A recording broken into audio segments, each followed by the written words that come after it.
I worked at the most famous clothing factory in New York. I realized too late that the safety lock on the door wasn't there to protect us. In March 1911, New York City was a forest of steel and smoke. My sister, Rosa, and I were lucky, or so we thought. We had jobs at the Triangle Shirtwaist Factory, located on the top floors of the Ash Building. We were blouse makers, part of a 500-person crew of mostly young immigrant women. The work was grueling. We sat in long rows, hunched over sewing machines for 12 hours a day, surrounded by piles of highly flammable cotton scraps and oil-soaked rags. But the pay kept our family in the tenement apartments with actual windows. Rosa was the dreamer. She was saving every penny for a silk dress to wear to her wedding. She'd say, "One more month of dust and I'll be a queen." At 4:40 p.m. on Saturday, March 25th, the workday was almost over. A small fire started in a scrap bin on the 8th floor. In a factory full of cotton and lint, a small fire is an explosion. Within seconds, the 8th floor was a furnace. We were on the 9th floor. We heard the screaming, but the smoke moved faster than the sound.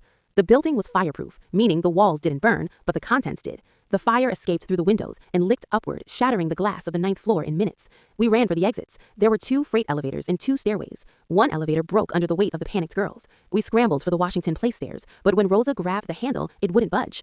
The door was locked. The factory owners, terrified that the women would steal scraps of lace or take unauthorized breaks, had ordered the exit doors to be locked from the outside during work hours. We were trapped 100 feet in the air with no key.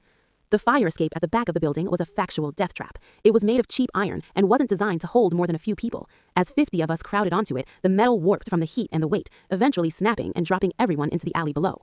Rosa and I were back at the locked door. The smoke was so thick we couldn't see our own hands. Rosa looked at me, her eyes red and streaming. She took the silk handkerchief she had been sewing, the one she wanted for her wedding, and tied it around my face to help me breathe. She whispered, "Go to the roof. The elevator is still moving on the other side." The tragedy wasn't just the fire, it was the time. I made it to the roof and was pulled onto a neighboring building.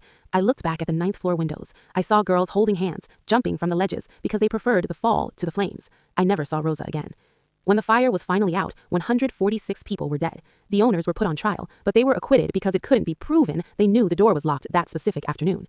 They eventually received $60,000 in insurance money, about $400 for every life lost. I spent the rest of my life fighting for the life safety code, the laws that finally made it a crime to lock a worker in. I never bought a silk dress. I couldn't look at the fabric without seeing the smoke.